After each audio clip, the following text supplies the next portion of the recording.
샬롬 샬롬 샬롬 샬롬 샬롬. 하나님 사랑합니다. 여러분 주 안에서 사랑합니다.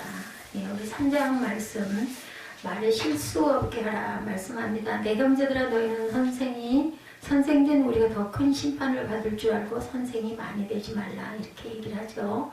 예, 전장에서는 2장 24절에 보니까 사람이 행함으로 의롭다 하심을 받고 믿음으로만은 안 된다. 행할 줄 알아야 된다 그랬죠.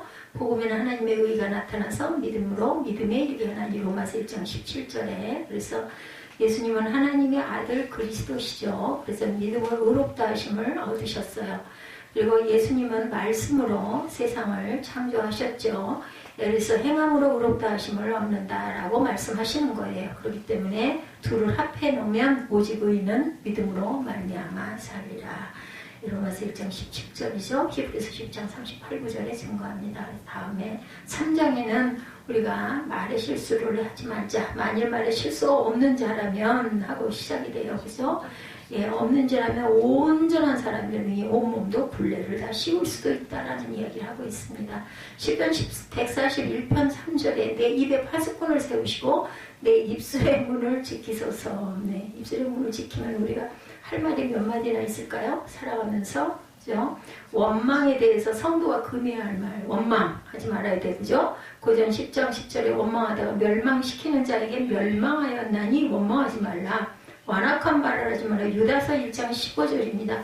주를 거슬러 한 모든 완악한 말로 말미암아 그들을 정죄하려 하심이라.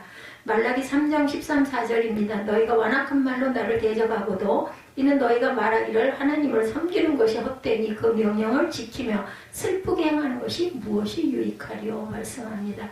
우리 성도들이 해야 할 말은 화목하게 하는 말을 해야 돼요. 마가복음 9장 50절에 소금을 두고 서로 화목하라 그렇게 말씀합니다. 골로새서 4장 6절에도 너희 말을 항상 은혜 가운데서 소금으로 맛을 낸과 같이 하라. 소금 없으면 음식을 기가 막힌 상의 진미도 맛이 없어서 그죠? 예.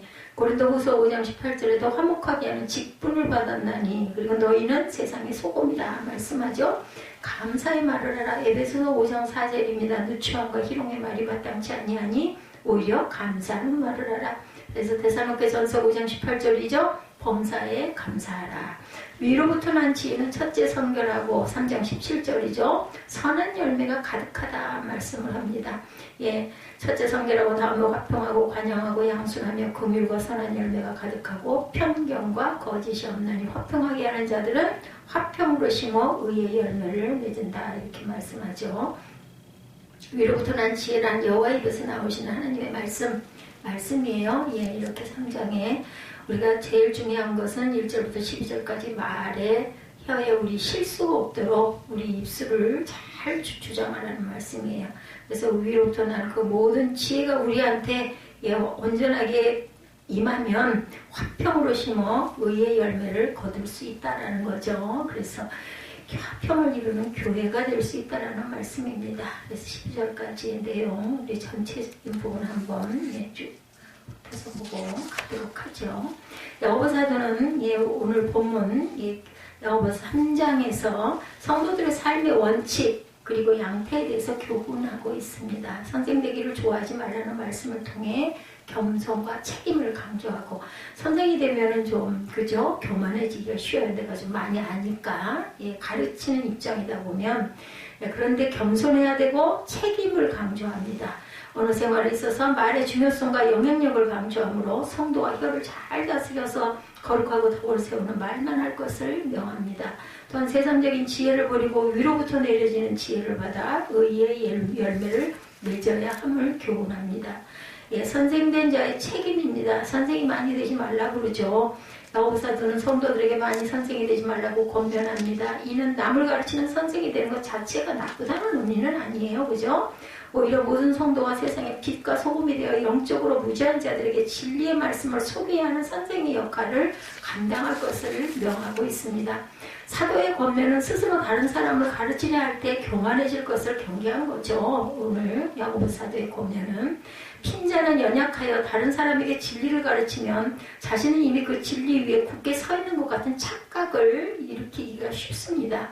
나는 뭐 다른 것 같죠, 그죠? 근데 사실은 그만도 못할 때도 너무나 많습니다. 바리새인과 서기관들이 그러한 착각에 빠져 그 마음에 교만이 가득했어요. 그들은 예수 그리스도에게도 선생 노릇을 하려고 했죠. 예, 하나님만이 진정한 선생님이시죠. 마태복음 13장 8, 9절이죠. 너희는 랍비라 칭함을 받지 말라. 너희 선생은 하나요. 너희는 다 형제라. 하늘에 계신 아버지만 우리를 가르칠 수가 있어요. 그것이 바로 이 고로 신약에서의 말씀이죠. 성경입니다. 땅에 있는 자를 아버지라 하지 말라. 너희 아버지는 한 분이시니 곧 하늘에 계신 이시니라. 하나님께 받은 지혜라고 고린도전서 4장 7절에 말씀합니다. 누가 너를 남달리 구별하였느냐? 내게 있는 것 중에 받지 아니한 것이 무엇이냐? 내가 받았은즉 어찌하여 받지 아니한 것 같이 자랑하느냐 말합니다. 다 받았다라는 거죠. 더 큰 심판을 받을 그러한 그 선생된 자들에 대해서 조심하라고 그러죠. 선생된 자는 더 큰 심판을 받게 될 것이라고 경고합니다. 진리를 몰라서 행치 못하는 자보다 알면서도 행하지 않은 건 더 나쁘다. 우리 이런 얘기 많이 하죠. 몰라서 그런 건 뭐 어쩌겠어요. 몰랐대는데. 예, 그죠? 알아가지고 다음부터는 안 해야죠. 또 선생된 자가 잘못 가르치면 소경된 자가 소경을 인도하는 것 같아서 둘 다 실족하게 된다는 거예요. 선생된 자의 잘못으로 실족한 영혼에 대한 책임을 하나님께서는 그냥 넘어가지 않으신다는 거죠. 가르치는 것은 행치 못한다. 로마서 2장 20절에서 21절입니다. 율법에 있는 지식과 진리의 모본을 가진 자로서 어리석은 자의 교사여 어린아이의 선생이라고 스스로 믿으니 그러면 다른 사람을 가르치는 내가 내 자신을 가르치지 아니하느냐. 도둑질하지 말라 선포하는 내가 도둑질하느냐. 정말 위험한 일이고 우리가 정말 가슴 깊이 명심해야 될 말입니다. 그래서 새벽에 새벽 예배 영상 찍으면서 엄청 많은 반성을 합니다. 비판한 것으로 비판을 받는다라고 말씀하죠. 마태복음 7장 1, 2절이죠. 비판을 받지 아니하려거든 비판하지 말라. 너희가 비판하는 그 비판으로 비판을 받을 것이요 너희가 헤아리는 그 헤아림으로 너희가 헤아림을 받을 것이다. 그것이 뭐 설교를 한다는 게 대중들에게 우리 성도들에게 설교를 하는 것이기도 하지만 저는 제 스스로에게도 설교를 많이 합니다. 내 스스로 입술로 고백을 하면서 그것이 내 마음으로 울리게 되고 그러다 보면 엄청난 은혜가 있기도 하고 반성이 되기도 하고 정말 나는 죄인이구나 하는 생각을 많이 합니다. 비판한 것으로 비판을 받는다. 비판을 받지 아니하려거든 비판하지 말라. 너희가 비판하는 그 비판으로 너희가 판단을 비판을 받을 것이요 너희가 헤아리는 헤아림으로 헤아림을 받을 것이다. 경계해야 할 말의 실수에 대해서 2절에 말씀하고 있죠. 우리가 다 실수가 많으니 만일 말에 실수가 없는 자라면 곧 온전한 사람이다. 너희 온몸도 굴레를 씌우리라. 성도들에게 말에 실수가 없는 자면 온전한 자라고 말하면서 말의 영향력과 중요성에 대해서 강조합니다. 큰 배를 움직이고 그 방향을 결정하는 것이 작은 키가 그렇게 하죠. 사람의 몸에서 이 조그마한 혀예요. 그죠? 작은 부분이지만 매우 큰 위력을 가지고 있는 거죠. 이런 작은 불이 많은 나무를 태우는 것과 같다. 5절이죠. 이와 같이 혀도 작은 지체라도 큰 것을 자랑하도다. 보라 얼마나 작은 불이 얼마나 많은 나무를 태우는가 말씀합니다. 또한 더럽히고 온몸을 더럽히고 죄악의 구렁텅이로 떨어지기도 할 수 있다. 6절이죠. 혀는 곧 불이요 불의의 세계라. 혀는 우리 지체 중에서 온몸을 더럽히고 삶의 수레바퀴를 불사르니 그 사는 것이 지옥불에서 나느니라 말씀하고 있습니다. 조급한 말을 조심해야 되죠. 잠언 29장 20절입니다. 내가 말이 조급한 사람을 보느냐 그보다 미련한 자에게 오히려 희망이 있다. 말을 급하게 하는 것보다는 미련해서 말을 잘 못하는 사람이 오히려 희망이 있다라는 거죠. 함부로 말을 하는 거, 잠언 12장 18절입니다. 칼로 찌른 같은 함부로 말하는 자가 있거니와 지혜로운 자의 혀는 양약과 같으니라. 길들이기 힘든 혀라고 7, 8절에도 증거합니다. 여러 종류의 짐승과 새와 벌레와 바다의 생물은 다 사람이 길들일 수 있고 길들여 왔거니와 혀는 능히 길들일 사람이 없나니 쉬지 아니하는 악이요 죽이는 독이 가득한 것이라. 우리 몸에 붙어있는 혀인데도 그렇죠. 우리 마음대로 되질 않습니다. 왜냐하면 우리 마음판에 좋지 않은 감정이라는 것, 타고난 죄성을 가지고 있기 때문에 그래요. 이는 인간 본성이 타락하여 죄로 오염되어 있기 때문이죠. 그래서 자연 생태에서 이 인간의 혀는 악독을 바랄 수밖에 없는 것입니다. 그러므로 사람이 이러한 혀를 제어한다는 것은 어떤 일보다 힘든 일이라는 거죠. 악한 열을 다스리는 방법은 성령의 능력을 의지하는 길밖에 없습니다. 재갈을 먹여야 한다고 야고보서 1장 26절이죠. 누구든지 스스로 경건하다 생각하며 자기 열을 재갈 물리지 아니하고 자기 마음을 속이면 이 사람의 경건은 헛것이라 말씀합니다. 성도가 경계해야 할 입술의 범죄에 대해서 10절에 한 입에서 찬송과 저주가 나오는도다. 내 형제들아 이것이 마땅하지 아니하니라. 그렇죠. 샘이 한 구멍으로 어찌 단물과 쓴물을 내겠느냐. 내 형제들아 어찌 무화과나무가 감람 열매를 포도나무가 무화과를 맺겠느냐. 이와 같이 짠물이 단물을 내지 못하느니라. 예, 그렇죠. 정말 옳은 말씀입니다. 한 입으로 하나님을 찬송하면서 동시에 형제를 저주하는 것은 마치 한 샘에서 단물과 쓴물이 동시에 나오는 것과 같다.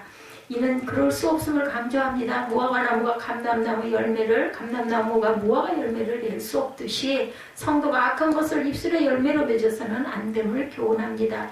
피해야 할 어리석은 말, 에베소서 5장 4절입니다. 누추한 어리석은 말이나 희롱의 말이 마땅치 아니하니 오히려 감사하는 말을 하라. 심판이 있음을 기억하라. 야고보서 2장 12절입니다. 너희는 자유의 율법대로 심판받을 자처럼 말도 하고 행하기도 하라.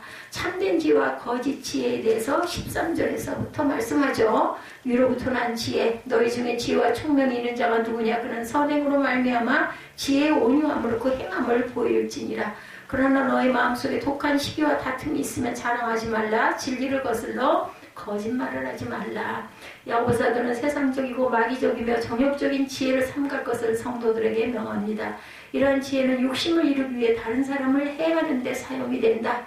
이러한 지혜가 있는 사람은 항상 다툼과 시기로 진리를 거스른다. 이러한 지혜를 가진 자는 이 세상에서 부귀와 권세를 누리기가 쉽다. 수단과 방법을 가리지 않고 세상 것을 추구하기 때문이라는 거죠. 그러나 결국 세상의 지혜는 하나님께 심판을 받아 멸망을 당하게 된다. 사사로운 지혜, 잠언 23장 4절입니다. 부자 되기에 쓰지 말고 내 사사로운 지혜를 버릴지어다. 세상의 정욕, 요한 1서 2장 16절입니다. 이는 세상에 있는 모든 것이 육신의 정욕과 안목의 정욕과 이생의 자랑이니 다 아버지께로부터 온 것이 아니요 세상으로부터 온 것이라. 위로부터 난 지혜는 어떠냐? 17절입니다. 오직 위로부터 난 지혜는 첫째 성결하고 다음에 화평하고 관용하고 양술하며 긍휼과 선한 열매가 가득하고 편견과 거짓이 없나니 화평하게 하는 자들은 화평으로 심어 의의 열매를 거두느니라. 화평케 하는 예성도, 화평케 하는 교회, 화평케 하는 가정, 화평케 하는 나라가 되어야 되겠죠. 성도는 하늘로부터 내려지는 성령의 지혜를 힘입어 그리스도를 닮아가는 성화의 길을 걸어가야 합니다. 그래서 야고보 사도는 지혜가 부족한 자는 하나님께 구하여 받으라고 말하죠. 야고보서 1장 5절에 욕심이 잉태한 집 죄를 낳고 죄가 장성한 즉 사망을 낳는다. 또한 성령과 지혜가 충만한 자라야 그리스도의 복음을 위한 사역을 잘 감당할 수 있다고 그러죠. 사도행전 6장 3절에 형제들아 너희 가운데 성령과 지혜가 충만하여 칭찬을 받는 사람 7을 택하라. 우리가 그 일을 그들에게 맡기고 첫 번째 집사가 태어나는 사건이죠. 그래서 스테반이 집사가 됐어요. 그랬다가 돌을 맞죠. 하나님께서 주시는 지혜는 야고보서 1장 5절입니다. 너희 중에 누구든지 지혜가 부족하거든 모든 사람에게 후히 주시고 꾸짖지 아니하시는 하나님께 구하라. 그리하면 주시리라. 구하면 주신다고 말씀합니다. 두드리면 열린다고 말씀하죠. 찾으면 찾을 것이라고 말씀합니다. 그러니까 찾지 못하고 열리지 않고 받지 못하면 우리가 온전히 구하지 않아서 열심으로 전심으로 구하지 않아서라는 거죠. 생명을 보존케 한다고 전도서 7장 12절에 지혜의 그늘 아래 있으면 돈의 그늘 아래 있은 것 같으나 지혜에 관한 지식이 더 유익하면 지혜가 그 지혜 있는 자를 살리기 때문이라고 말씀합니다. 돈이 사람을 살리지는 못해요. 그죠? 수술을 해도 죽을 사람은 죽습니다. 그런데 지혜는 사람을 살린다라는 거죠. 결론으로는 성도가 세상에 빛된 자로 거룩한 삶을 살아가기 위해서는 성령의 지혜로 충만해야 된다. 그래서 우리가 성령 충만, 1000번을 들어도 1000번을 써놔도 이거는 부족함이 없습니다. 그래서 너무 그렇게 맨날 써서 뭘 그렇게 붙여놓느냐 저는 그건 아니라는 생각이 와서 지난번에 이게 비어져 있었어요. 비워봐야 알아요. 비어져 있어 봐야. 글쎄 그렇게 맨날 똑같은 것만 붙여놔가지고 좀 그럴 수도 있겠네 였는데 비어져 있으니까 그렇게 마음이 불편하더라고요. 우리는 그냥 이마에다도 웬만하면 써 붙이고 다니는 너무 부족하기 때문에 저는 그런 생각이 예전 유대인들은 그러기도 했을 거는 미간에 써서 붙이고 다녔잖아. 정말 그 마음이 이해가 가는 거죠. 너무 부족하니까 써서 붙이고라도 우리가 다녀야 된다는 걸 드러내고 다녀야 돼요. 감추고 다닐 일이 아니에요. 절대로. 너무나 충만한 사람은 감추고 다녀도 드러나지만 나 같은 사람은 써 붙이고라도 다녀서 저 여자 교회 나가나 봐. 저 여자 새벽교회 성도인가 봐. 뭐 새벽교회 묵상가 봐. 이런 말 저는 듣기를 좋아합니다. 이러한 지혜는. 근데 그러면은 이제 남한테 참 본의 안 되면 정말 교회 욕먹인다고 하지만 그럴지라도 그렇게 조심하죠. 뭐 그럴수록 더 조심하겠죠. 내가 함부로 말도 못할 것이고 함부로 못된 짓을 못하게 되겠죠. 예, 그렇기 때문에 저는 그게 낫다고 생각을 합니다. 오늘 제가 수영을 하다가 팍 웃었어요. 벼랑간 미친 사람처럼 못 참겠더라고. 생각을 하다 보니까 뭐 다른 걸 생각을 한 게 아니라 우리 사무엘이 어느 날 갑자기 여기 와서 앉아있더니 나는 도대체 이 머리가 언제 자라는 거야. 그러는데 내가 얼마나 어이가 없었든지 네가 머리가 안 자라서 못하는 게 있니 그랬더니 저도 말을 해놓고 어이가 없으니까 웃는데 아니 수영하다가 벼랑간에 그 생각이 나냐고.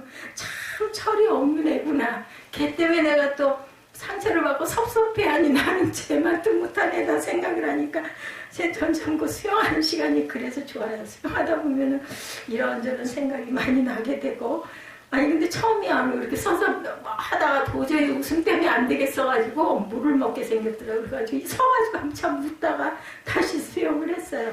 하나님 보셨겠죠 우리에서.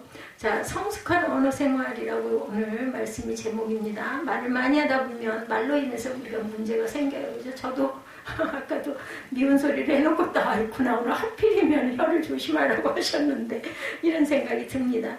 자신은 별 생각 없이 한 말인데 상대방 그 말로 인해서 섭섭한 마음, 상처를 받기가 쉽죠. 근데 정작 말을 한 본인은 무슨 영문인지를 몰라. 이런 사람은 조금 좀 나아. 근데 알면서도 하는 사람 있죠. 너 좀 아파봐라 하면서 미워가지고 그러면은 나중에 반드시 그 사람이 돌려받는다라는 것. 믿는 사람이 이게 모르고 한 사람은 이제 그걸 이제 어떤 상황을 통해서 듣고 나면 바뀌게 되죠. 그랬구나. 조심해야 되겠지. 저는 나 때문에 자꾸 상처를 받는구나. 그 은혜를 끼치지는 못할 만큼 그래서는 안 되지. 이런 생각을 해야 되는데 좀 시원찮아 보이고 좀 뒤떨어져 보이고 약해 보이고 하면은 막 짓밟으려고 하는 그런 악한 본성이에요. 예, 하물며 남도 아닌 예, 가족 간에 그래서는 안 되겠죠. 더 오히려 더 챙겨주고 더 안쓰러워해주고 그래야 하는데 그게 온전치가 못하고 그 사랑이 없다 보니까 또 사랑받을 만한 행동을 못해서 그러기도 하겠죠. 뭐 손이 한 짝만 갖고 박수가 나나요? 두 짝이 마주쳐야 되듯이 상대방도 문제가 있겠죠. 믿는 사람이 모인 공동체인 교회에서 특히나 말 조심해야 합니다. 저는 제 배우자로 인해서 초기에 정말 그 말로 상처를 받아가지고 제가 실망을 하고 마음을 내려놨기 때문에 아주 그 제일 많이 닮은 딸이 큰딸인데 정말 싫어요. 그러니까 나이가 그때쯤 되니까 똑같은 그게 나오는 게 저는 상처를 받았기 때문에 민감하거든요. 참 옛말에 시도도 못한다는 말이 참 그래서 그런 것 같고 안 좋은 거 담는 거는 정말 이제 다 끼어가야 할 텐데 나이도 있으니 절제된 언어 생활을 통하여 덕을 세우기보다 생각 없이 함부로 말하거나 상스럽게 말함으로 상처를 주거나 교회의 하나됨을 깨뜨릴 수가 있다는 것. 주로 어떤 말을 하시는가? 우리는 도대체 과연 어떤 말들을 하고 사시는지. 격려하는 말, 위로하는 말, 아니면 부정적인 말, 비방하는 말, 거룩하지 않은 말인가? 말은 인격의 표현임을 기억해야 됩니다. 그리고 참 습관이 되기도 해요. 우리 옆 사람이 자꾸 하다 보면 나도 모르고 딸은 모르게 따라서 같이 그 말이 그냥 나올 수도 있어요. 그렇기 때문에 이것도 또한 조심해야 됩니다. 야고보서 전체가 성숙을 주제로 삼고 있어요. 3장은 그중에서 언어 생활을 다루고 있죠. 이번 기회를 통해서 각자의 언어 생활을 좀 돌아봐야 되겠죠. 건강한 교회를 함께 이루어 가야 할 줄 믿습니다. 그래서 업그레이드 좀 하십시다. 말은 말하는 사람이 성숙도를 반영한다. 1절에서 2절이 그 말이에요. 너희는 선생된 우리가 더 큰 심판을 받을 줄 알고 선생님만이 되지 말라. 실수가 많으니 만일 말에 실수가 없는 자라면 온전한 사람이라고 말합니다. 능히 온몸도 굴레를 씌워줄 수도 있다는 거죠. 선생 된다라는 거 랍비라고 그러죠. 영광스러운 일이었기에 많은 사람들이 선생 되기를 사모합니다. 우리 예지도 선생이 되겠다고 지금 사범대학이라면서요 거기가. 그래서 될 수 있겠죠. 어떤 과정들을 많이 통하면은 오랜 시간이 걸리겠지만 훈련도 많이 받겠지만 예수님은 랍비라 칭함을 받지 말라고 말씀하세요. 마태복음 23장 8절입니다. 서기관들과 바리새인들의 말은 잘하지만 자신이 말한 대로 살지 못해. 근데 그럴 사람이 어디 있겠어요. 정말 다 고개가 숙여지죠. 야고보도 비슷한 권면을 합니다. 선생이 많이 되지 말라. 왜 그럴까? 입으로 그렇게 선포를 해놓고 못 지키니까. 근데 그렇더라도 자꾸 하면서 본인도 조금 가책을 느끼면서 변화가 되지 않을까 저는 그렇게 생각합니다. 저는 정말 부족하지만 그렇더라도 자꾸 입술로라도 고백을 하면서 조금씩이라도 변화가 돼야 되지 않을까. 선생이 된 자들은 말을 많이 해야 되기 때문에 실수를 많이 하기 쉽고 그래서 큰 심판을 받기 쉽다라는 거죠. 아주 위험한 자리예요.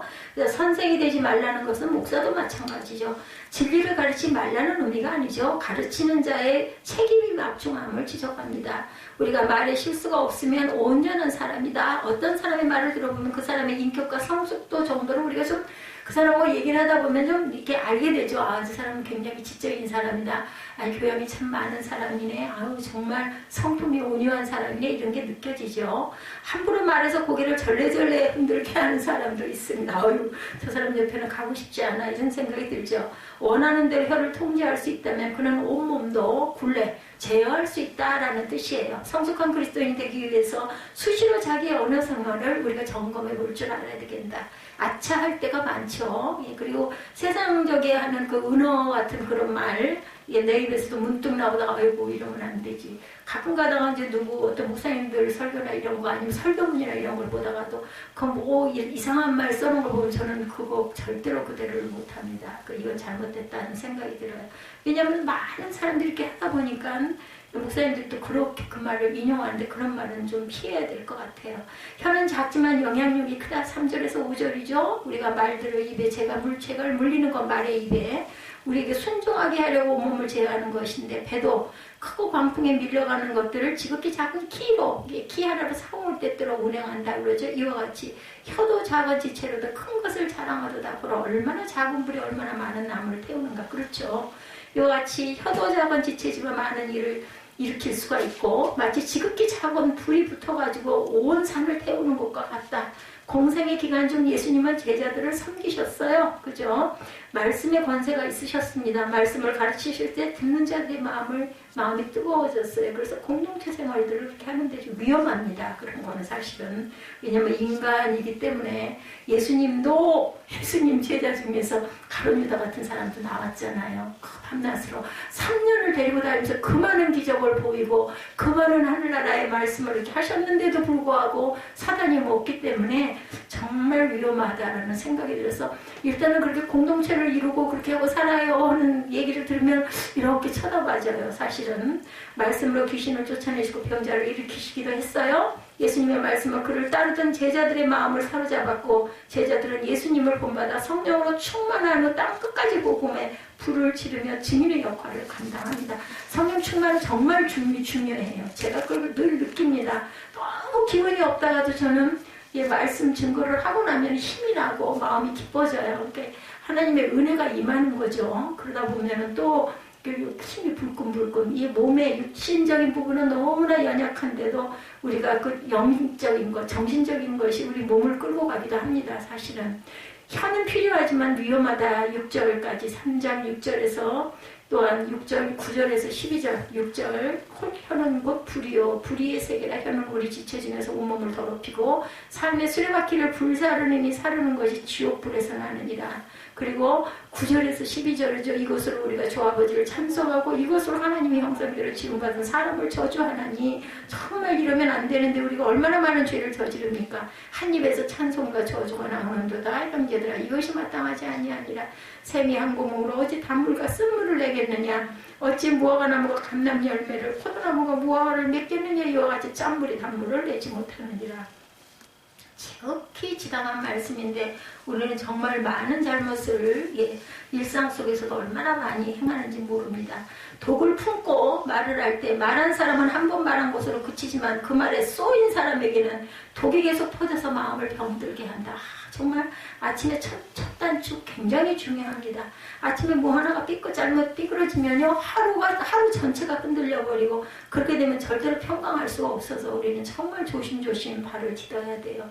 내 마음의 상태가 좋지 못할 때 차라리 말을 안 하는 편이 낫죠. 입을 다무는 편이 낫습니다. 근데 또 입을 다물고 있으면 어때요? 속에서 막 불이 뿜어져 나와가지고 그걸 어떻게든 해서 해소를 해야 되는데 그러니까 우리가 기도를 하는 게 가장 좋은데 기도를 해도 답답할 때가 솔직히 말해서 있어요. 그죠? 그거 어디다가 퍼대야 되는데 그걸 듣는 사람도 얼마나 괴롭겠어요. 그 생각을 하면 이제 말을 안 해야 되는 거죠. 차라리 저는 좋은 영상 같은 거를 봅니다. 그냥 지금 한 10대 번 본 게 있는데 그냥 그렇게 일부러 그걸 뭐 쳐다보지도 않고 그냥 들으면서 그냥 그 분위기에 빠지고 또 좋은 음악들이 나오니까 음악 들으면서 그렇게 마음을 달랠 때가 많습니다. 그러다가 또 어느새 조금 잠을 자고 일어나고 하면은 또 힘이 나고 좀 개운해지고 중요한 것은 내가 말하는 것이 옳으냐 아니냐라기보다 내가 무슨 의도로 말하느냐 굉장히 중요해요. 그리고 의도를 가리고 말해도 딱 보여요. 상대방이 들을 때는 나들으라고 하는구만 속에 이런 생각 갖고 저렇게 말하는구만 그러면 또 더 열불나죠. 다 알다 보면. 그래서 감정에 치우쳐 함부로 말하는 거 정말 경계해야 되겠다. 공동체에서 덕을 세우지 못하는 소리가 나오지 않도록 하는 분위기가 조성되어야 합니다. 야고보가 볼 때 참을 수 없는 것은 한 입으로 하나님 아버지를 찬송하면서 하나님이 형상대로 지원받은 사람을 저주하는 것. 근데요. 거꾸로 저는 이 생각도 합니다. 하나님이 지은 자녀들과 우리가 세상에 어울려 살면서 저주를 하되 찬양을 하면서라도 그것을 좀 풀고 기도하고 마음을 비우는 것도 아닌 것보다는 낫지 않을까. 온전치 못할 바에는 저는 또 그렇게도 생각을 합니다. 샘의 경우를 들어서 설명하죠. 샘은 한 구멍으로 담물과 쓴물을 당연히 낼 수가 없어요. 저물어 단물이 아우면 달죠. 저물이 쓴물이 아우면 씁니다. 자연의 지도 그런데 하물며 하나님을 믿는 성도 입에서 찬송과 저주가 나오는 것은 마땅치 않다. 저주했으니까 찬양으로 회개해야죠. 저는 그렇습니다. 무화과 나무가 감람나무를 맺을 수 없고 그렇죠. 당연하죠. 포도나무가 무화과를 맺을 수가 없어요. 그래서 우리 입은 선한 말만 내야지 형제를 비방하거나 저주하는 악한 말을 해서는 안 되겠다. 하나님께 영광이 되고 이웃에게 덕이 되고 기쁨을 주는 말을 하도록 노력해야 합니다. 낙심한 자에게 소망을 주고 어둠 가운데 있는 영혼에게 복음의 진리를 전하며 핍박받는 자와 함께 주님을 찬양해야 되겠죠. 혀는 이렇게 길들이기가 어렵다라는 거예요.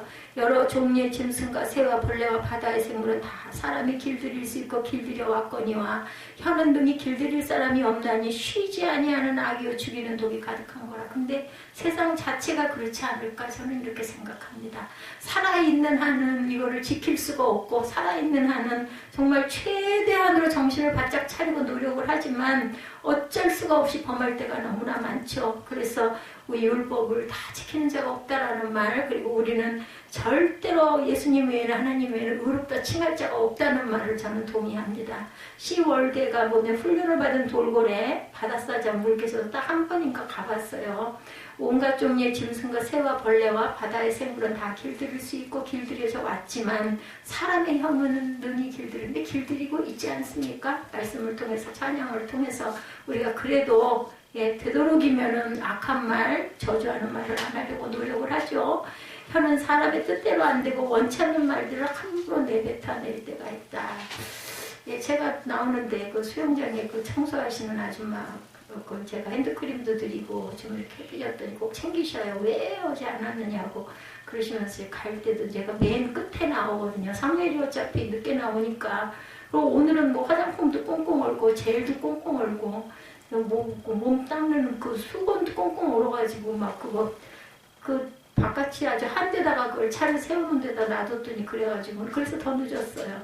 그래서 어차피 애 기다려야 돼서 8시나 돼야 갑니다. 그러고 얘기를 했더니 아들도 몇 번 얘기했는데 그냥 번도 건성 들은 거예요. 아들도 수영을 여기 다니냐 그래서 그런다고 강습반인데 7시 타임이라 걔가 끝나면 같이 가야 돼서 그런다 그랬더니 아이고 효자요. 그래서 뭐 저주라고 기다리죠. 그러고 했더니 아유 효자가 좋지 뭘 그래. 그분도 집사님이고 그래서 아이고 그렇습니다. 효자가 좋지요. 제가 그러고 나왔어요. 그 양반만도 못해 사실은. 의인은 없나니 하나도 없으며로 시작된 로마서 3장에 나오는 죄악의 목록을 보면 사람의 혀 또는 입과 관련된 죄가 엄청 많다라는 거죠. 그들의 목구멍은 열린 무덤이고 13, 14절에 우리가 여러 번 읽은 것처럼 그 혀로는 속임을 일삼고 입술에는 독사의 독이 있고 입에는 저주와 악독이 가득하고 맞습니다. 야고보가 지금 말하는 의도 교회 안에서 혀처럼 치명적인 타격을 주는 것이 없다는 것을 말하기 위함이죠. 다른 것들은 반복 훈련이나 여러 가지 방법으로 고칠 수 있는데 혀는 길들이기가 이렇게 어렵다는 것입니다. 자신 외에는 혀를 길들이는 것을 도와줄 사람이 없으니 스스로 부단한 노력을 기울이라는 것이죠. 근데 은혜 받으면 바뀌어요. 근데 또 바뀌었다가 도로 돌아가기도 하죠.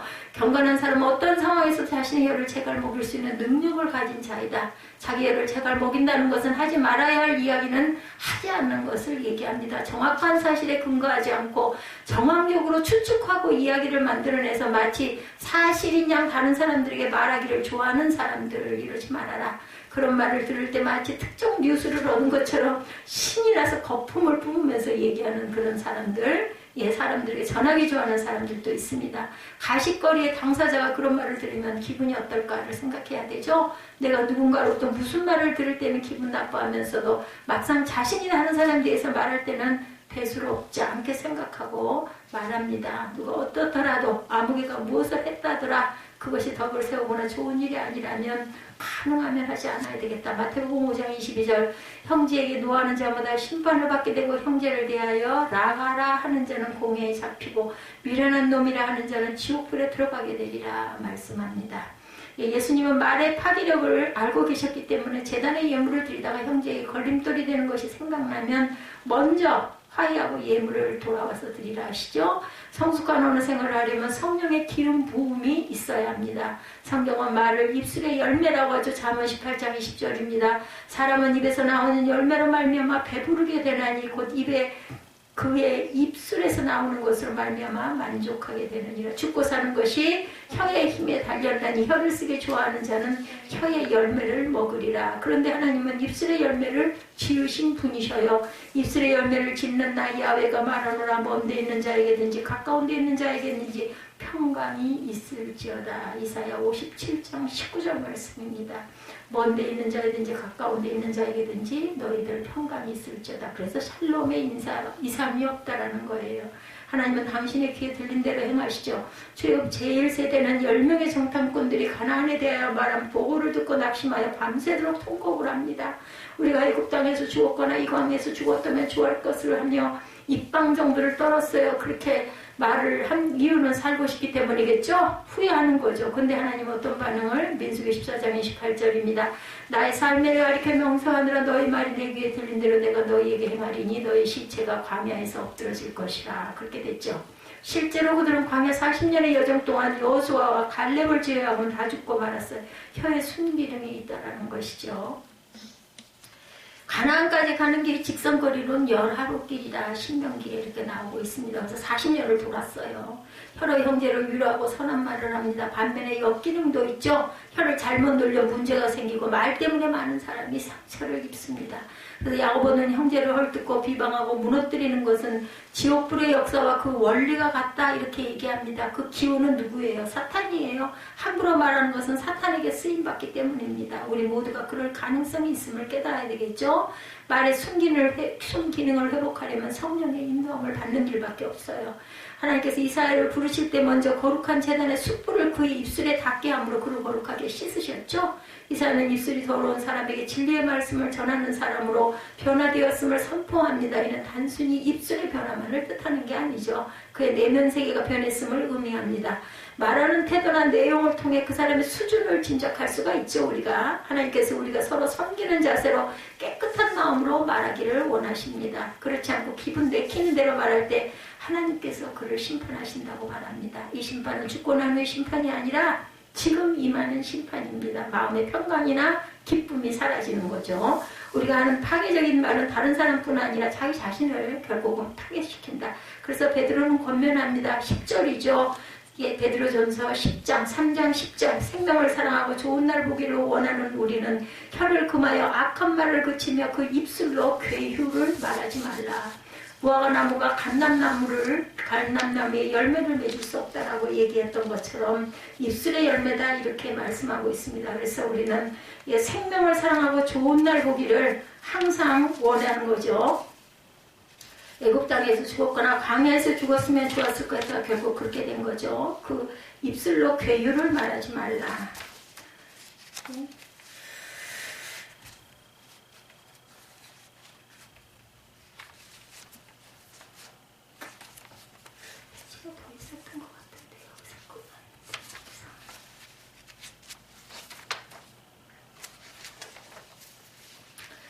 항상 우리 혀를 조심해야 되겠다. 말할 때 한번 생각하고 말할 줄 알아야 되겠다는 거죠. 그리고 저는 요즘에 참 생각하는 게 정말 중요한 게 뭐니 무엇보다도 성품이 정말 중요하다는 생각을 많이 합니다.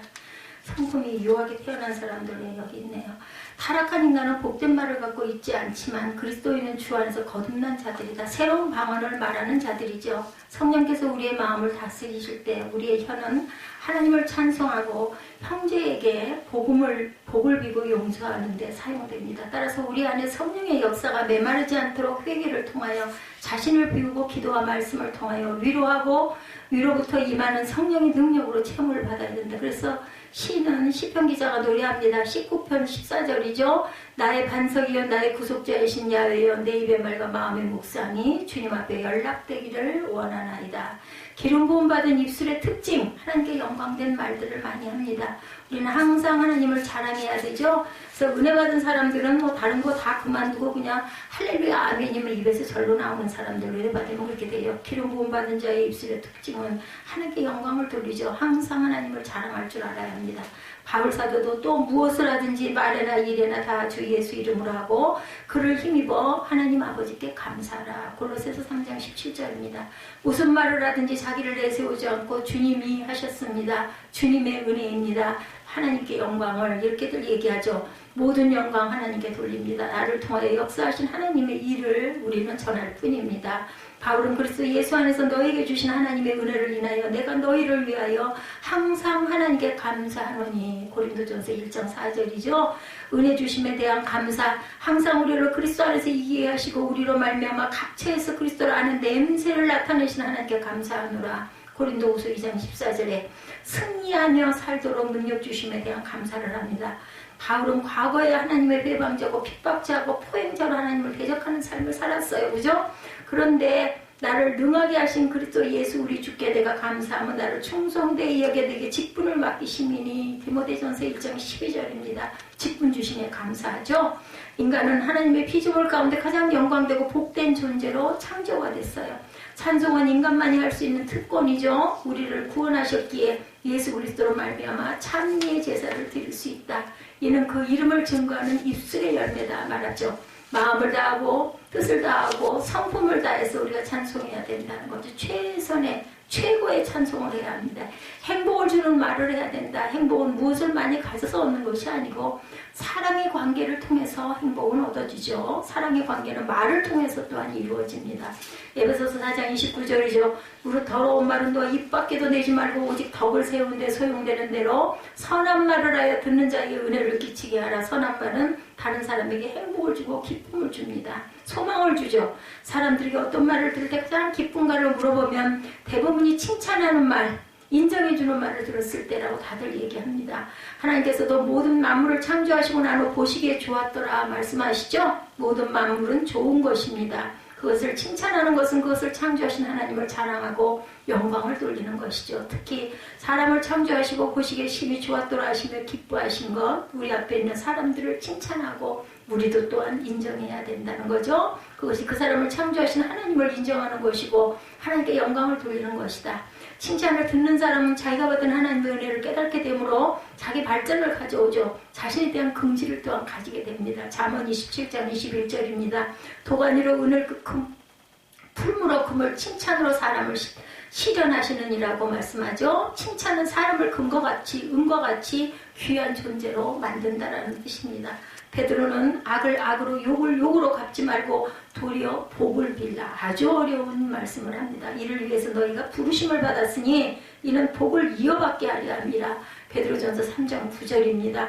인생을 황폐하게 하는 말을 회피하라, 피해라. 우리가 살아가면서 하는 수많은 말 가운데 다른 사람을 황폐하게 만들고 해치는 말들이 있는데 비방과 조롱과 멸시입니다.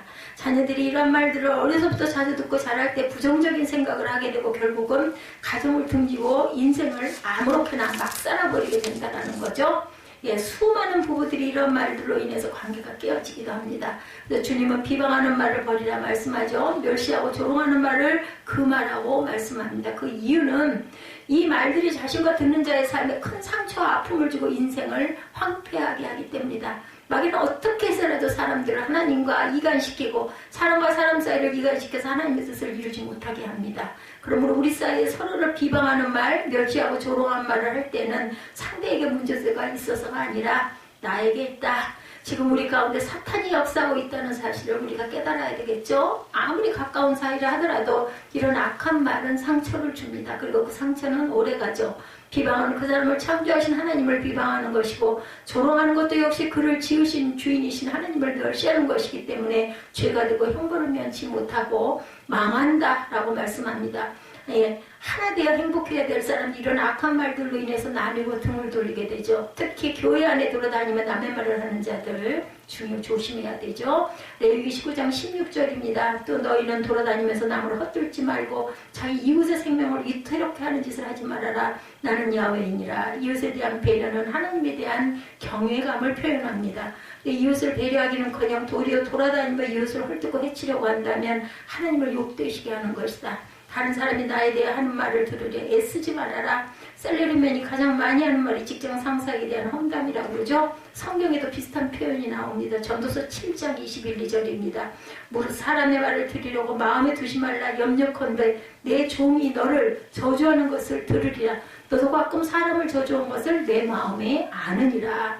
사람들은 자기 기준에 따라 말하기 때문에 그것이 완전한 평가일 수가 없습니다. 자기 기분이 좋으면 좋은 말을 하고 기분이 나쁘면 비방하는 말을 합니다. 그래서 전도자는 주인 앞에서는 고분고분하지만 돌아서면 주인을 저주하는 종들의 비유를 듭니다. 본인이 앞에 있을 때 하는 말과 돌아서서 하는 말이 틀린다는 거죠. 그래서 남이 하는 말을 참고는 해도 절대로 기준으로 삼지 말아라. 남의 말을 하는 자를 멀리하라. 잠언 22장 24절에서 25절입니다.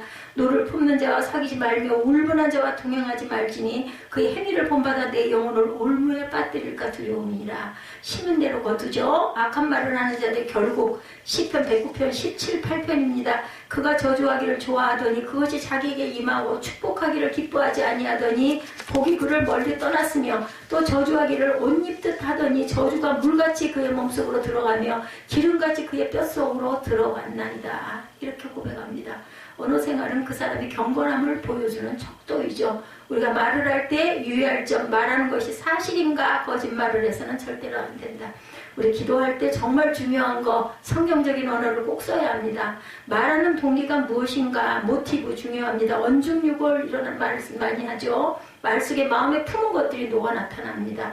다른 사람의 약점이나 단점을 들춰내서 떠버리면서 그 사람을 깎아내려서는 절대로 안 되죠. 가시돋친 말, 빈정대는 말, 부정적인 말, 무시하는 말, 아첨, 거짓말, 과장, 상처를 주는 말 피해야 됩니다. 내가 그 말을 하는 동기가 무엇인지를 살펴봐야 되겠다. 말하는 시기가 적절한가, 타이밍이 맞는가, 사실을 말할지라도 타이밍이 중요하죠. 같은 말이라도 말해야 될 때가 있고 삼가할 때가 있습니다. 사실일지라도 다른 사람에게 덕이 되지 않는다면 말하지 말아야 합니다.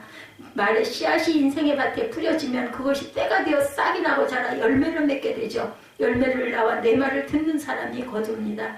우리가 반드시 기억해야 할 것은 우리 말을 들으신 하나님께서 그 말한 대로 입술의 열매를 만드신다라는 거. 우리가 자녀나 다른 사람의 밭에 불행하게 만드는 말을 뿌려놓았다면 회개함으로 뽑아야 합니다. 그리고 지금부터라도 하나님을 대적하는 말과 하나님의 일을 회방하는 원망과 불평하는 말을 내 입 밖에 절대로 내지 마십시다. 혀는 작지만 영향력이 큽니다. 혀는 필요하지만 위험합니다. 눈도 마찬가지죠. 혀는 길들이기가 어렵습니다. 이 사실 항상 기억하고 절제된 언어 생활을 해나가십시다. 그러려면 성령의 기름 부음이 있어야 돼요. 내 마음대로 되지 않죠. 하나님을 자랑하는 말, 감사하는 말, 찬양하는 말을 통해서 하나님께 영광을 돌리고 칭찬과 격려를 통해서 다른 사람들을 행복하게 하는 말을 하십시다. 반면에 인생을 황폐하게 하고 불행하게 만드는 말인 비방, 조롱, 멸시하는 말과 더러운 말을 피하십시다. 우리가 어떤 말을 할 때 예수님이 그 말을 들으신다면 기뻐하실까? 안타까워하실까를 먼저 생각하고 말하십시다. 작은 것이지만 그것부터 실천할 때 우리의 말은 달라질 것입니다. 성숙한 인격이 배어난 언어 생활을 통해서 행복한 가정, 행복한 교회, 행복한 사회, 행복한 나라를 만드는 귀한 빛과 소금의 귀한 저희들이 되시기를 주님의 이름으로 축복합니다.